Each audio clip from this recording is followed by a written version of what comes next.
June 3, 1944, 1 a.m., near Valmontone, Italy. A 13-man American patrol caught in an ambush. 3 German armored vehicles. 3 machine gun nests. At least 60 infantry. 30 yards away. Enemy flares illuminated the entire clearing. The patrol leader was killed instantly.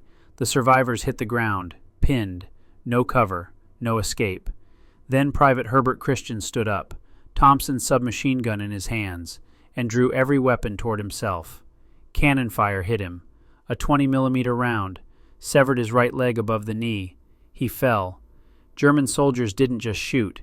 Some of them laughed, because no one lives after that hit. But Christian didn't stop. He crawled forward, on his left knee and the bloody stump of his right thigh, firing his Thompson, for 20 yards, leaving a trail of blood behind him.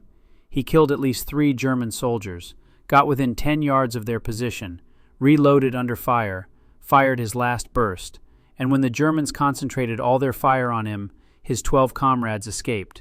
Every single one. Private Christian died with an empty gun, age 31. Here's the question nobody asks. How do you crawl 20 yards on one leg while being shot at by armored vehicles and 60 rifles and still kill the enemy? The answer is in the mechanism, the choice, and a man who refused to let his past define his end. Herbert Franklin Christian, born June 18, 1912, Byesville, Ohio. His childhood wasn't easy. By his teenage years, he'd ended up at the Ohio Boys Industrial School, a reform school for troubled youth. Christian spent his formative years there. When he got out, he tried to build a normal life. Worked as a truck driver, then an insurance salesman in Canton, Ohio. January 27, 1939. He married Catherine Hoffman. They had a son in 1940. Herbert Jr. Christian was trying, working, supporting his family. But then came Pearl Harbor. November 1942. Christian was drafted from Steubenville, Ohio, age 30, older than most recruits. By June 1944, he was serving as a private in Company E, 15th Infantry Regiment, 3rd Infantry Division, the same division that had fought through North Africa, Sicily, Salerno, Anzio. Now they were advancing on Rome. The Germans were retreating, but not quietly. Reform school taught Christian one lesson. When there's no way back, you go forward. Most people click away after the numbers. The 20 yards, the one leg, the tanks. You're still here because you want the mechanism. Not just what happened, how it happened. Smart. Let's go deeper. June 2nd, 1944. Allied forces pushing north toward Rome. Germans falling back but leaving scattered strongpoints, delaying actions to slow the advance. Company E's job? Clear these positions. Night patrols to locate enemy positions. Mark them. Report back. June 2nd, evening. A 13-man patrol assembled. Mission: advance 3 kilometers north. Locate German positions near Valmontone. Return before dawn. Private Herbert Christian was selected as one of the Thompson gunners. The Thompson submachine gun, .45 caliber, heavy subsonic rounds, 30-round magazines. Effective range, 50 yards. Perfect for close quarters night work. Christian loaded 4 magazines, 120 rounds total. The patrol moved out at 11 p.m. Darkness, no moon. They moved slowly through the Italian countryside. Farm fields, stone walls, abandoned buildings. By 1 a.m., June 3rd, they'd reached the objective area. A clearing, flat, about 100 yards across, minimal cover. The patrol leader signaled to advance. They entered, and the flares went up. 1 a.m., June 3rd. German flares ignited above the clearing, bright white light illuminating everything. Then the firing started. 3 positions. Germans had them surrounded. The patrol leader went down immediately, killed. Machine gun fire from multiple directions. The patrol hit the ground, seeking any cover, but there was almost nothing. The clearing was a kill zone. Then the armored vehicles appeared. 3 German vehicles, with cannons, high explosive rounds. The Germans weren't trying to capture them. They were trying to annihilate them. Moments later, The patrol's second-in-command tried to organize a withdrawal, but every time someone moved, machine gun fire pinned them. 3 machine gun nests, interlocking fields of fire. Stay here and die from cannon fire, or try to run and die from machine guns. Private Eldon H. Johnson, the patrol's BAR gunner, looked at Christian. Both men understood. Someone had to draw fire, give the others a chance to pull back. Suicide mission, but the only option. About a minute after the ambush started, Johnson and Christian stood up, both men, at the same time, 30 yards from the German positions. They started firing, signaling the patrol to move to the rear, Johnson with his BAR, Christian with his Thompson. Every German gun turned toward them. Minutes into the firefight, a German cannon tracked toward Christian, one of the armored vehicles, acquired the target, fired. The 20mm round hit Christian's right leg just above the knee. The damage, 20mm high explosive, designed to penetrate armor. Against human flesh, catastrophic. Femoral artery severed. Most men would black out fast. Minutes, not long fights. Christian's leg nearly separated from his body. He fell. The pain was beyond description. But Christian didn't pass out. He assessed his situation. Right leg, gone. Thompson, still in his hands. Germans, 30 yards away. His comrades, still pinned behind him. He made a decision. Moments later, Christian propped himself on his left knee and the bloody stump of his right thigh and started crawling forward, toward the German positions. Why crawl forward instead of seeking cover? The Germans had them surrounded. There was no cover to reach. But more importantly, if Christian crawled backward, the Germans would keep firing at the patrol. If he crawled forward, toward the Germans, he'd draw their fire toward himself, away from his comrades. It was the only way to create an opening for them to escape.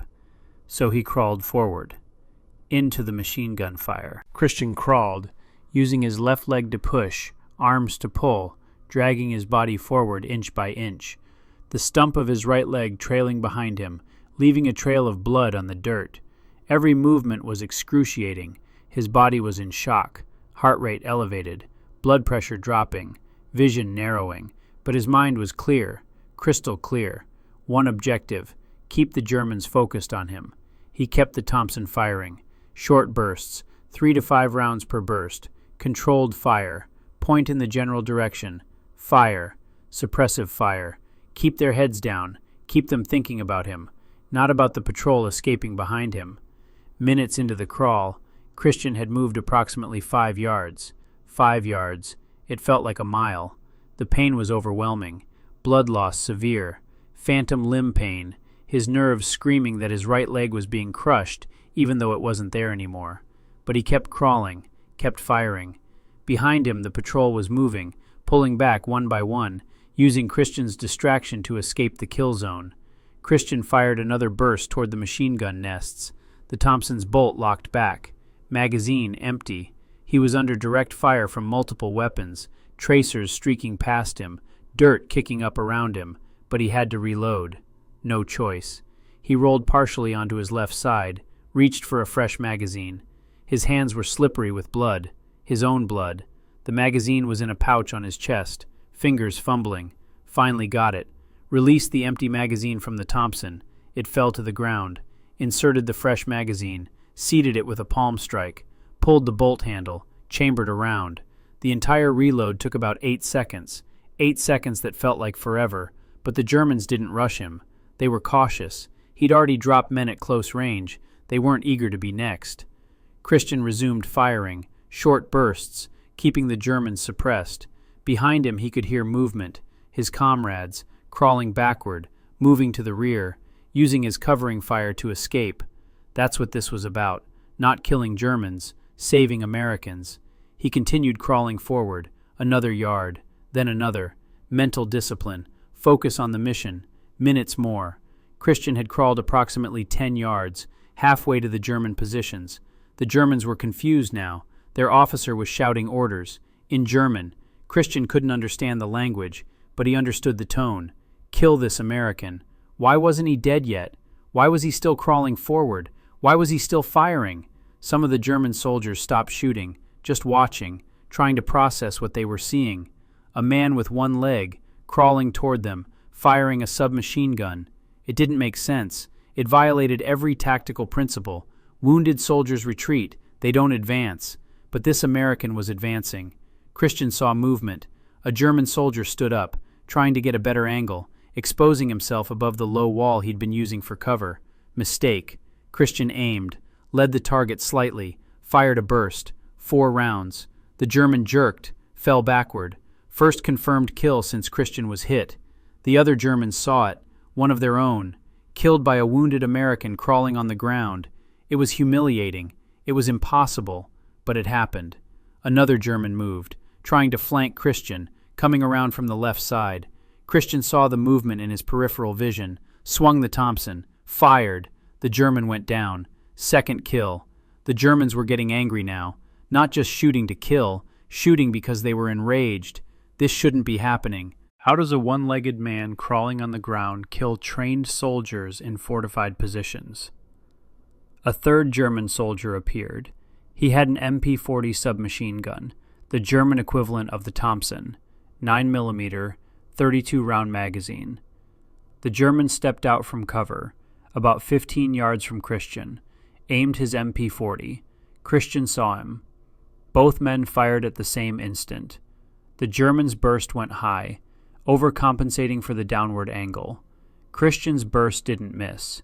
45 rounds, much heavier than 9mm, better stopping power at close range. The German soldier fell. Third kill confirmed. Christian had now crawled 15 yards. 15 yards on one leg. The trail of blood behind him was visible in the flare light.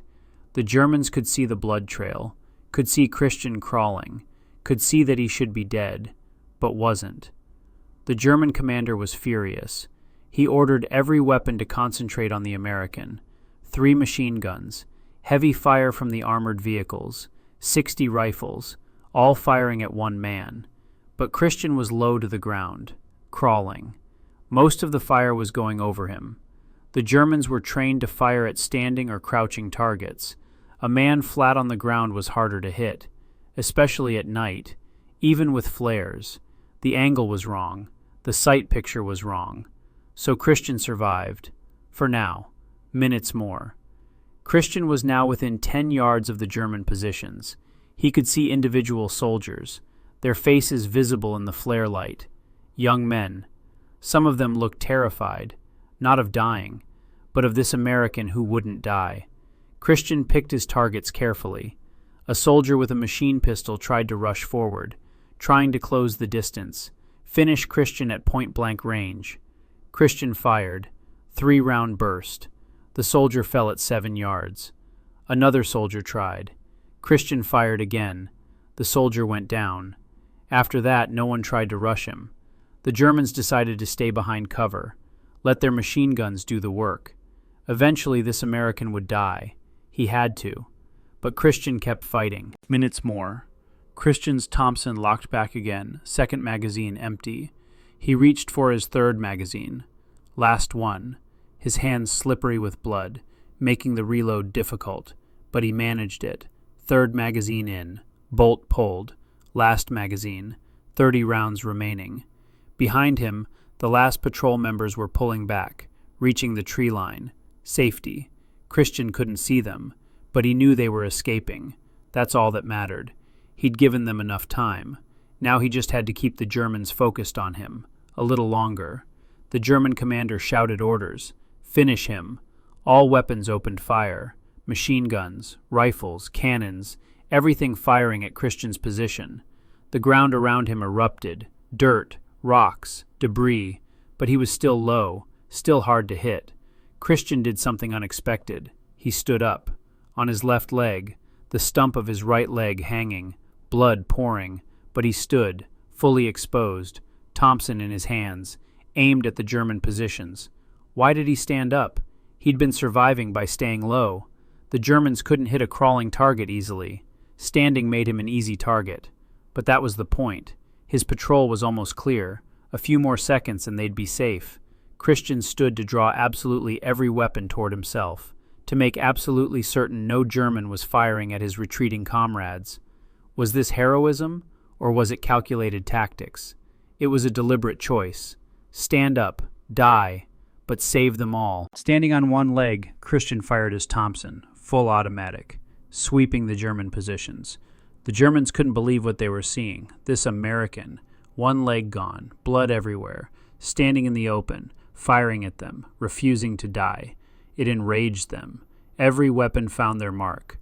Multiple rounds hit him, chest, shoulder, abdomen, but he kept firing. The Thompson roared, muzzle flash lighting up his face, determined, defiant. Christian's Thompson emptied, bolt locked back, last magazine gone. All 120 rounds fired. He'd held the attention of 60-plus enemy soldiers. His 12 comrades had escaped. Every single one. Safe. Mission accomplished.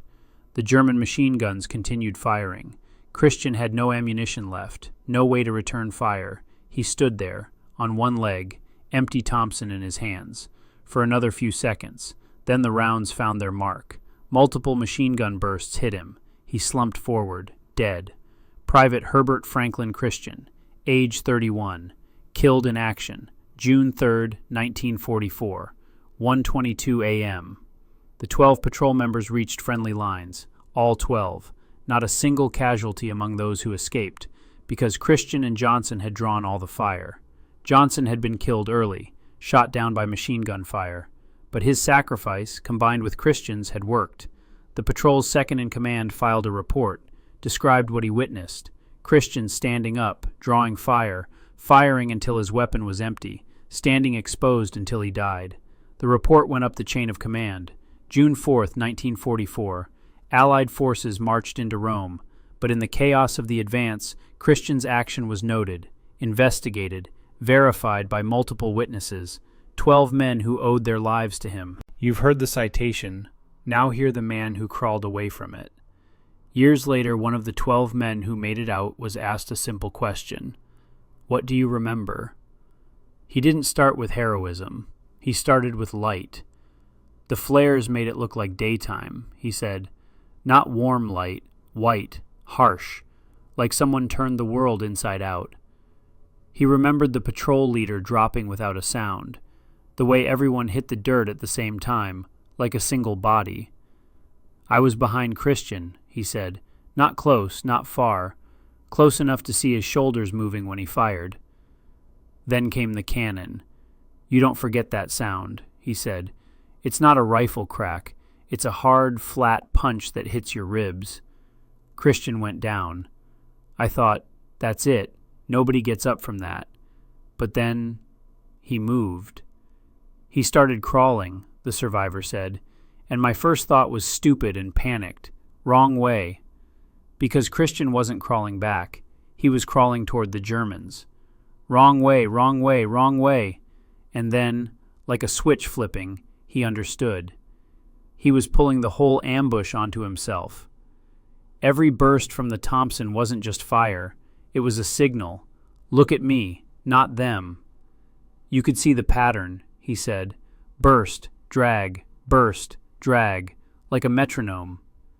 He remembered the blood trail, not as gore, but as a line in the dirt that kept getting longer. It shouldn't have been possible, he said, but the line kept growing. Behind Christian, the rest of the patrol began to crawl backward, low, slow, quiet. We moved when he fired, he said, when their heads were down. That's the mechanism, not bravery as a feeling, bravery as a tactical function. One man becomes the center of gravity, so 12 men can slip out of the kill zone.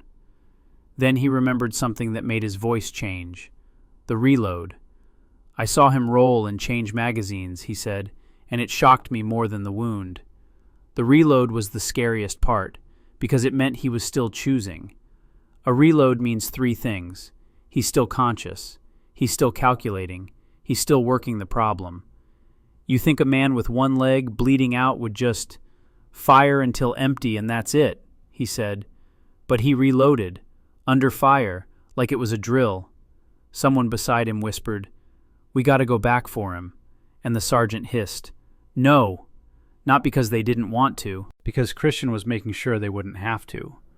"That's why he's doing it," the sergeant said, "so we don't die trying to save him." The survivor said that sentence stayed with him for life. We kept crawling. I kept looking back. Christian was closer to the German positions now, maybe 10 yards, and then Christian stood up. "That's the image," he said.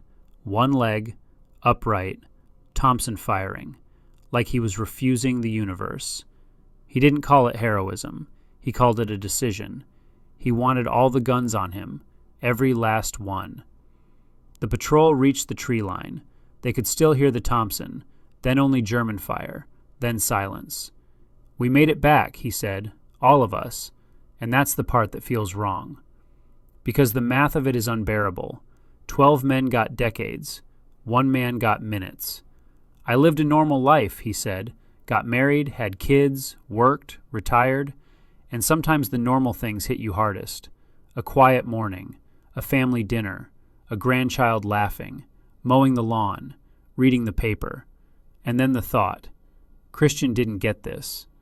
Not every day," he said, "but it's there, in the back of your mind, always." He visited Christian's grave once, drove out to Ohio, found the stone, stood there for a long time. "I didn't know what to say," he said. Finally, he said, "Thank you." Just that. Because what else do you say to a man who bought your life with his? "The other guys who survived, we didn't stay in touch," he said. "No reunions, no letters, nothing. Maybe they should have. Maybe they should have met up once a year, raised a glass. But we didn't," he said. "I think we all felt it, the guilt. Not that they did anything wrong, but that they got to live and he didn't. There's no logic to it," he said. "Christian made a choice. He chose to stand up, chose to crawl forward. That was his choice, not ours. But it still feels like we owe him something we can never repay." The interviewer asked one last question. "What do you want people to know about him?" He thought about that for a while.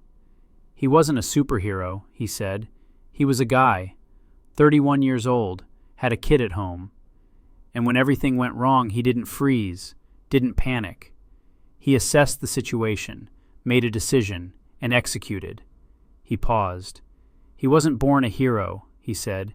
"He became one in 22 minutes because we needed a way out, and he gave it to us." One final thought. "He didn't save us by killing the enemy," he said. "He saved us by becoming the target." That survivor lived into old age, got to see things Christian never would. Grandchildren, retirement, peace, all because Christian crawled 20 yards. His testimony was preserved in veteran recollections, along with 11 others. All 12 told the same story. Christian stood up, drew fire, saved them all. The details varied. Some remembered the blood trail more clearly. Some remembered the sound of the Thompson. But every single one of them remembered the same thing. Christian crawling forward when any sane person would have crawled back, and all 12 carried that with them for the rest of their lives. May 30th, 1945, 1 year later. The war in Europe was over. Germany had surrendered. The Medal of Honor Board reviewed Christian's case, statements from the 12 survivors, German casualty reports, medical evidence. The recommendation was unanimous, Medal of Honor. The official citation read, "On June 2nd to 3rd, 1944, at 1 a.m., Private Christian elected to sacrifice his life in order that his comrades might extricate themselves from an ambush. Braving massed fire of about 60 riflemen, 3 machine guns, and 3 tanks from positions only 30 yards distant, he stood erect and signaled to the patrol to withdraw. The whole area was brightly illuminated by enemy flares. Although his right leg was severed above the knee by cannon fire, Private Christian advanced on his left knee and the bloody stump of his right thigh, firing his submachine gun. Despite excruciating pain, Private Christian continued on his self-assigned mission. He succeeded in distracting the enemy and enabled his 12 comrades to escape. He killed 3 enemy soldiers almost at once. Leaving a trail of blood behind him, he made his way forward 20 yards, halted at a point within 10 yards of the enemy, and despite intense fire, killed a machine pistol man. Reloading his weapon, he fired directly into the enemy position. The enemy appeared enraged at the success of his ruse, concentrated 20mm machine gun, machine pistol, and rifle fire on him, yet he refused to seek cover. Maintaining his erect position, Private Christian fired his weapon to the very last. Just as he emptied his submachine gun, the enemy bullets found their mark, and Private Christian slumped forward, dead. The courage and spirit of self-sacrifice displayed by this soldier were an inspiration to his comrades, and are in keeping with the highest traditions of the armed forces. June 18, 1945. What would have been Herbert Christian's 33rd birthday? Fort Hays, Ohio. A ceremony. The parade ground. An honor guard formed up.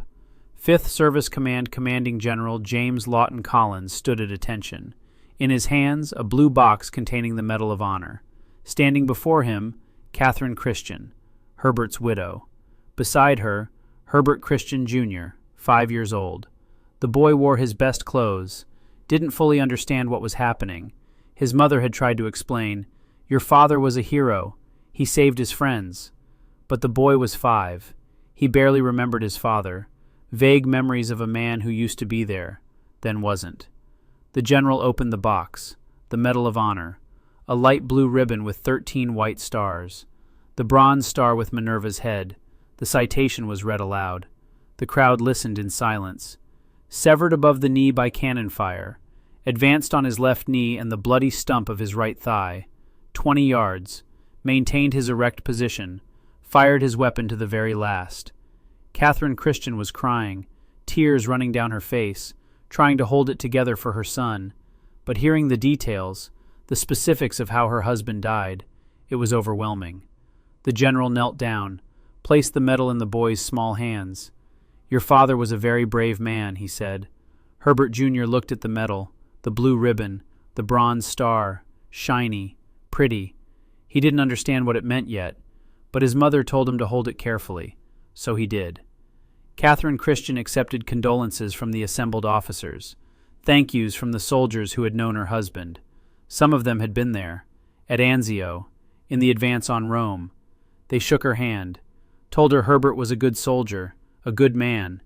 She nodded, thanked them, but inside she was thinking, "I'd rather have my husband back than a medal.